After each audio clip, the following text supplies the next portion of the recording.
The election of Hillary Clinton would lead, in my opinion, to the almost total destruction of our country as we know it.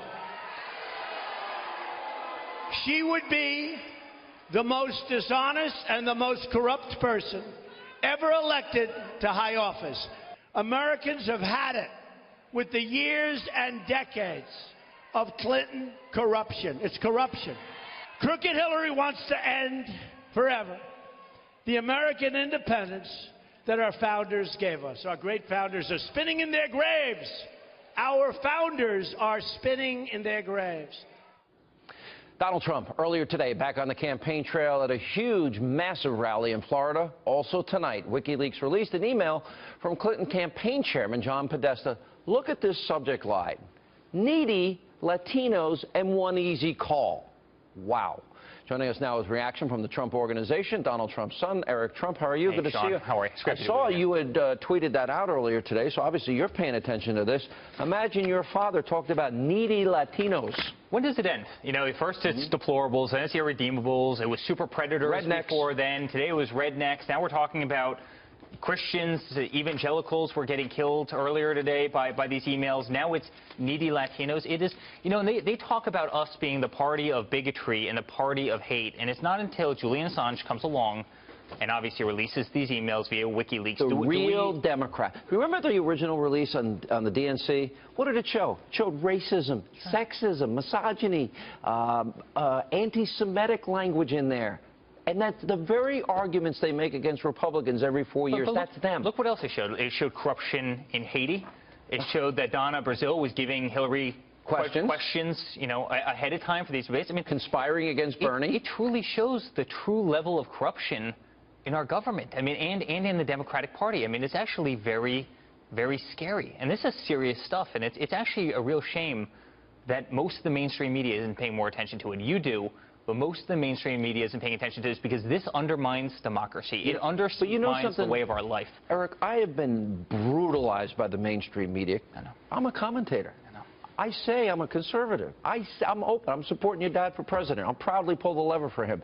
But NBC, CNBC, Univision, CNN, MSNBC fed questions to Hillary. You know, the New York Times, Boston Globe, Washington Post. They're colluding with the campaign. And they're going to criticize me, and I'm honest? Yeah. I mean, you've got corruption in the Republican establishment, the Democratic establishment, the media establishment. Your dad's up against a lot of establishment. And by the way, this is corruption of the worst form. And this is corruption that cost this country trillions of dollars. This is corruption that's cost this country lives. This is corruption that compromises national security. I mean, this is real stuff. I mean, this is real stuff. This is actions. This isn't words. And people have to be held accountable. This is the commander-in-chief of the free world. How do you hold them accountable but to elect your dad? Well, you know, when you look at the interesting little complicated webs, right, where you have, you know, the sons and daughters of major, you know, the CEOs of these major news networks, and they're working at the Clinton Foundation, you have all these little intricate webs. It's difficult, and they sow these ties for this purpose. They do it for their own political gain. And here's what's happened in the meantime, the stats I give out on the economy. Sure. Okay, 13 million more Americans on food stamps, 8 million more in poverty, the lowest labor participation rate since the 70s, 95 million Americans out of the labor force, worst recovery since the 40s, lowest home ownership rate in 51 years, 1 in 5 American families, not one person in that family working, and we've doubled the debt. Sure. And they don't want to report that.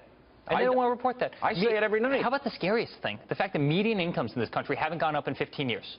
Median incomes haven't gone up. And actually, Sean, they've gone down because if you think about it, all of our expenses are higher, right? Our taxes are higher.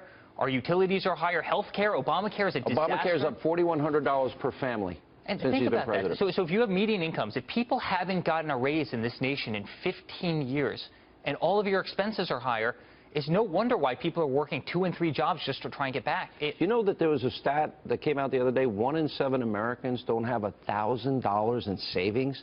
They're 2 paychecks away from being one of the 13 million Americans on food stamps. Yeah, and we have $20 trillion worth of national debt, which is going up exponentially. We've got $1.4 trillion in student debt. I mean, it's really incredible. How does the country absorb all of this in 27 days? No, listen, I think we've started an amazing movement. My father started an amazing movement. I mean, I've been in every single state. I just got back from Colorado yesterday. I had an amazing couple of days there. I was in Maine. I was in New Hampshire. I was in everywhere.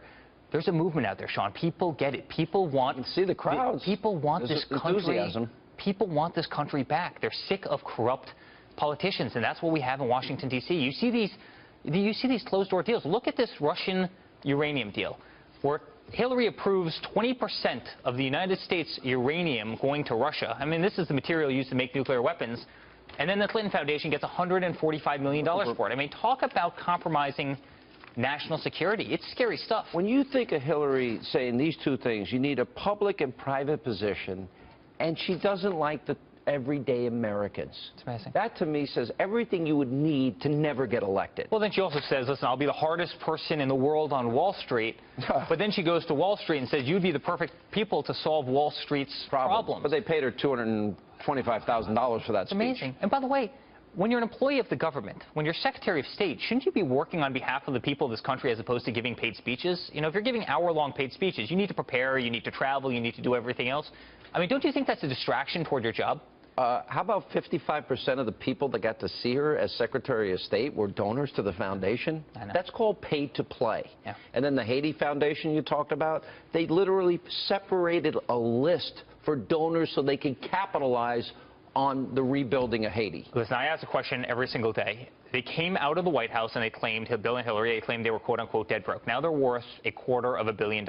And the question I always ask was, what product did they sell? How did they go from zero to $250 million? What product did they sell? And, nothing. And by the way, when you ask that question, I think a lot of people understand what was really happening there, and it's very, very sad. Eric, good to see you, buddy. Hey, great Thank to see you. you, Sean. 27 days. You ready? We'll get it. We're going to get it.